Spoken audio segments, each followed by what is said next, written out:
The other day, I came to Berlin again. So much has been written, so much has been said about this city. Perhaps you will be interested to hear my impressions, to come with me on my journey across Berlin.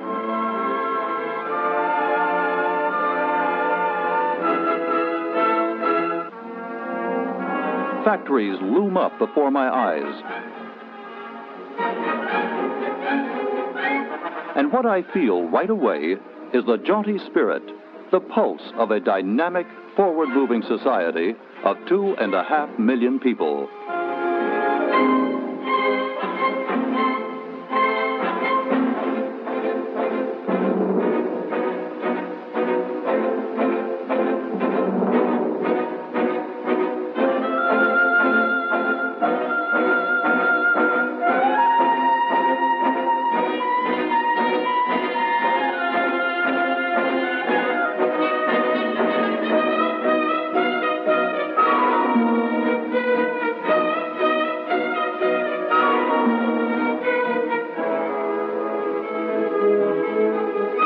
And then, all at once, at the head of Berlin's main shopping street, something draws my eye. A contrast to the towering glories of the modern city. A ruined, rubbled church, left by the Berliners as a remembrance of the wartime years and the tyranny of dictatorship. Only a glance at it, and my mind goes back through the past to the last days of World War II. 1945. Under the combined assaults of the Western Allies on one side, the Russians from the other, Nazi Germany was vanquished. Near the Elbe River, where American forces had halted their advance on Berlin to await their Russian brothers in arms, there were fervent toasts to a future world at peace.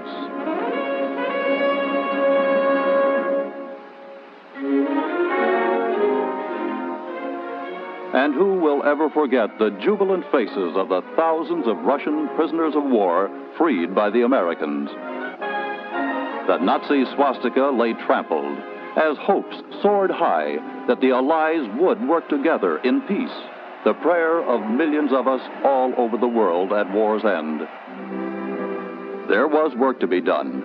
First, order had to be reestablished in the defeated country. By the Berlin Declaration of June 5, 1945, the United States, the USSR, the United Kingdom, and France assumed supreme authority with respect to Germany.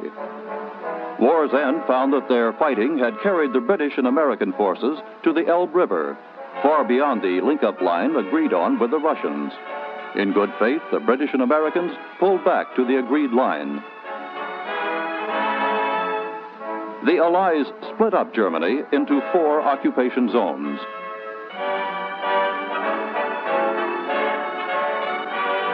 French, British, American, and Russian. But Berlin, the capital, was left as a separate, distinct area, not part of any zone. It was to be administered jointly until a peace treaty permitting all Germans to decide their own government could be arranged. But since Berlin was surrounded by the Soviet zone, access had to be arranged from the western zones of occupation to Berlin through Soviet-occupied territory.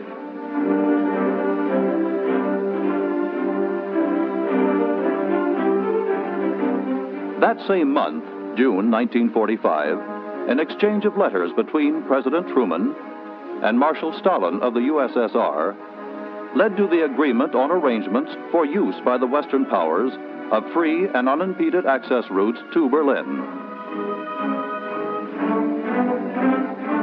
Specific roads, rail lines, waterways and canals, and air routes were decided upon. And so West Berlin could now start rebuilding. It was to be the creation of a new city out of the ashes and rubble of war. A new city forged by people determined to prove they could do better in freedom than under regimentation and tyranny.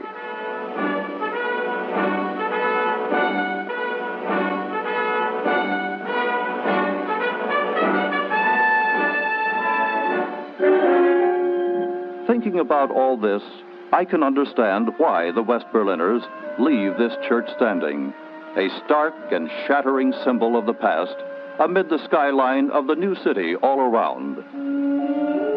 But more than tall buildings rising toward the sky, something else is apparent on a journey across Berlin. Something that always comes to my mind at the sight of the Brandenburg Gate, the dividing line between West Berlin and the Soviet sector of East Berlin. And that something is the ever-apparent contrast between the two Berlins. East Berlin, where a look is always one of suspicion, where there are constant barriers to free movement, where everyday life is under the surveillance of the police state. If you were to enter East Berlin, you would first of all see how the children live out their days.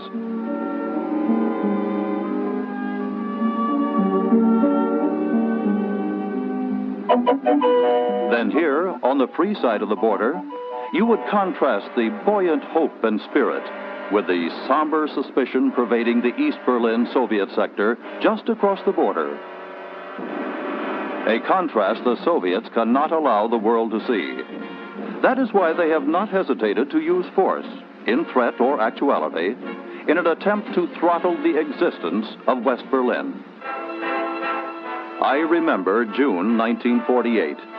Suddenly, the Russians withdrew from the Four-Power Commission.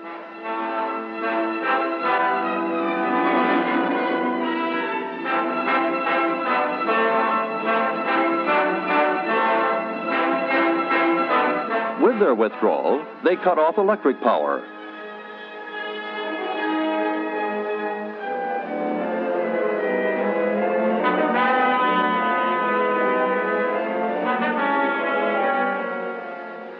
Abandoning agreements they had made, the Russians blocked off access routes.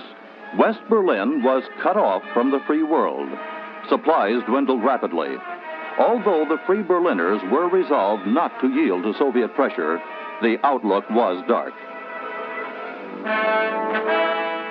The response of the non-communist world was the Berlin airlift. For the next 11 months, after the Russians left the Berliners to starve, American, British, and French planes landed one after another at the airports of West Berlin.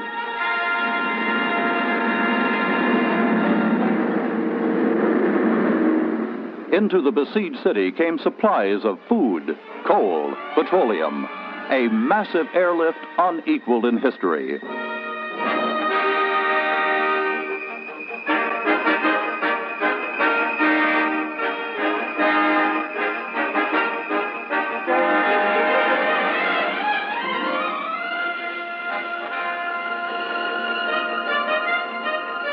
Now there was bread again, coal to power the machines in the factories.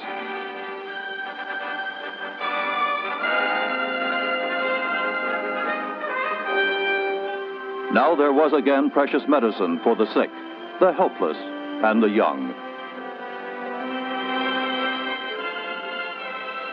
And especially for the young, even a few candies now and then, the idea of the men who flew the airlift to sweeten those grim days a little for the kids of Berlin.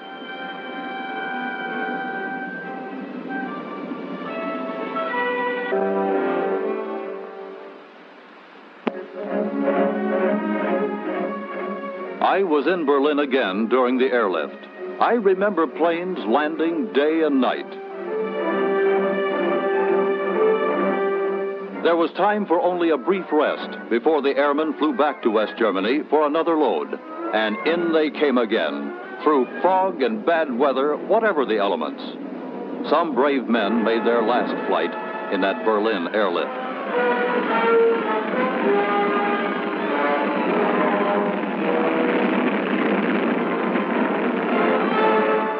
April 1949. The planes were still coming with no end in sight.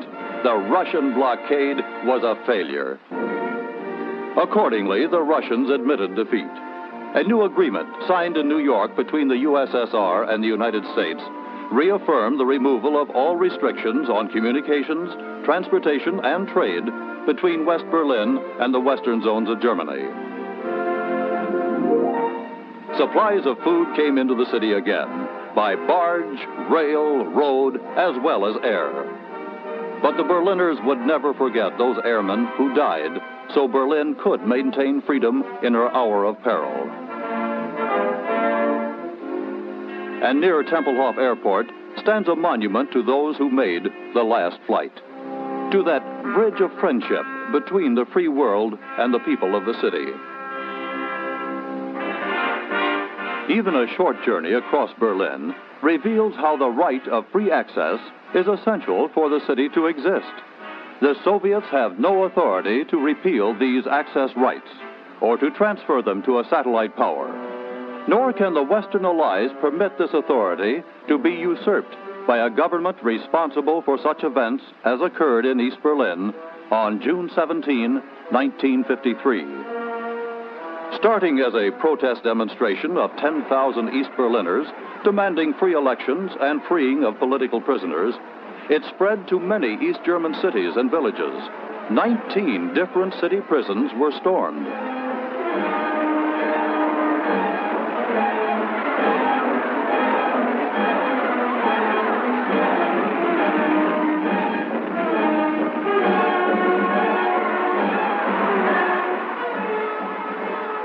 It finally took 2 Soviet tank divisions and almost 30,000 Soviet and East German troops to put down the revolt. Over 50,000 East Germans were arrested. Their only crime? To want the same human rights as their fellow Germans in West Berlin.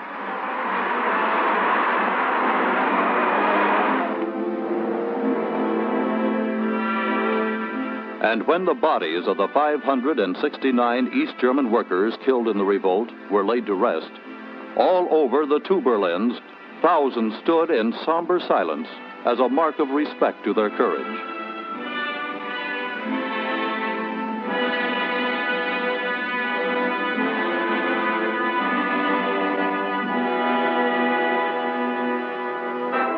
The fall of 1958 brought a new USSR demand: to gain control of all Germany, withdrawal of Western forces, West Berlin's conversion into what the Soviets call a free city. At the same time, the Soviet leader threatened to sign a treaty with the East German regime and turn over to it control of the access routes to West Berlin. In December 1958, the then President Dwight D. Eisenhower replied for the United States that the continued protection of the freedom of the West Berliners is a right and responsibility solemnly accepted by the 3 Western powers. To meet these responsibilities, the 3 powers must remain in Berlin with unhindered rights of access between that city and West Germany. And as regards the so-called free city status for West Berlin, an election was soon to reveal how the people felt about Mr. Khrushchev's demand.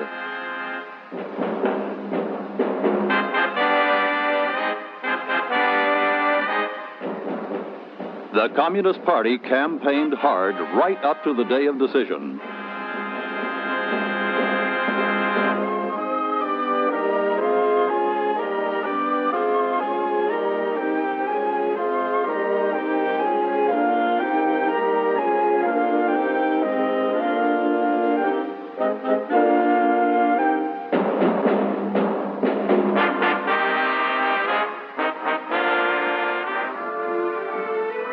The result? 98% of the voters supported parties whose program called for the continued presence of the Western forces in Berlin. Fewer than 2 voters in 100, 1.9%, supported the Khrushchev demand. It was a resounding no to Moscow.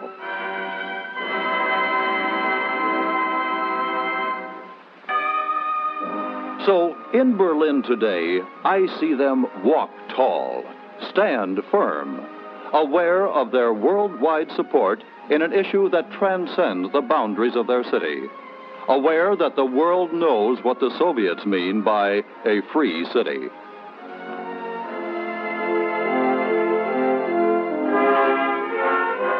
As President John F. Kennedy of the United States put it recently, A city does not become free merely by calling it a free city. For a city or a people to be free requires that they be given the opportunity, without economic, political, or police pressure, to make their own choice and live their own lives. The people of West Berlin today have that freedom. It is the objective of our policy that they will continue to enjoy it. The freedom of choice, freedom to live their own lives, something desired by the people of East Germany too. So, unable to endure a puppet regime backed by Soviet arms, they have been voting with their feet, escaping from East Germany at the rate of 4,000 a week since the Soviet occupation began in 1946.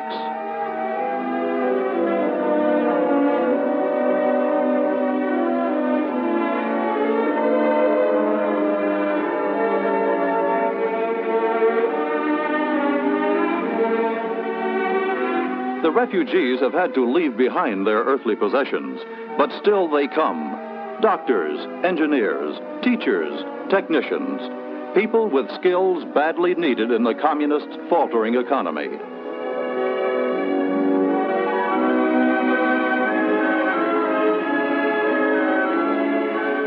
Despite no encouragement from the West, more than 4 million people out of a total East German population of 17 million have fled from Soviet domination since the post-war occupation zones were established. For them, West Berlin is a rallying point of their hope. And even for those too young to understand, West Berlin is a mirror of the benefits of a society where a child can grow in an atmosphere of freedom.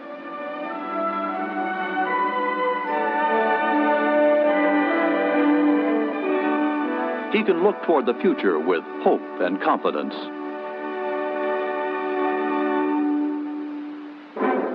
But on June 4, 1961, the Soviet leader repeated his threat to turn over control of the access routes to the East German satellite, whose leaders have publicly stated their intention, once this so-called peace treaty is signed, to curb West Berlin's communications with the non-communist world. So the threat flares again now. The threat to deprive West Berlin of her freedom. But by word and deed and spirit, the people of Berlin, especially the young who are being educated in schools and colleges for the challenges of tomorrow, speak out strongly for the freedom which is their desire.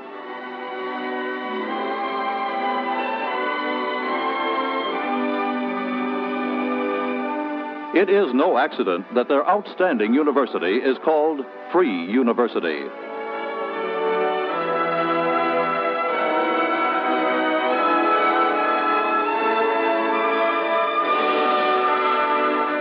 The Western Allies are committed to safeguard the freedom and safety of these beleaguered people. And as I watch the units parade, I realize once again that the Allied military presence is a symbol of the free world's determination not to abandon West Berlin. Firm in this resolve, there is still the hope that the Soviets will not plunge a world into war, for the sake not only of the military men who would be involved directly, but for the millions who yearn for peace and freedom, for our time and our children's time. Here in Berlin and everywhere man draws breath upon this earth.